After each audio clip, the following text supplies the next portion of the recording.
Kebelakangan ni, bila I bunyikan horn, sama ada untuk beritahu orang, you terlalu dekat, ataupun, lampu dah tukar hijau. People don't take me seriously. Mungkin horn original ni terlalu perlahan, ataupun tak cukup serius. So it's time to change my horn, and Bosch has 3 different types sold online. The Europa, the Strider, the Evolution, and this is how they sound like.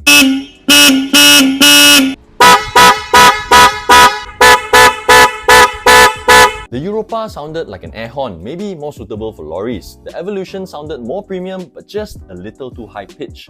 The Strider sounded the best and almost like a continental car, so pasang Strider lah.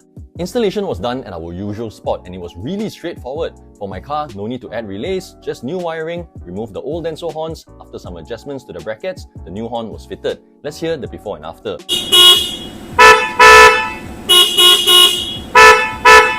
The best part, bukannya mahal pun. The Evolution cost 36 ringgit while the Strider 58 ringgit. Both you can buy online, Google Bosch Auto Parts. At the time of editing this video, the Europa is not on sale anymore. But nah, you don't want that anyways. Thank you for watching.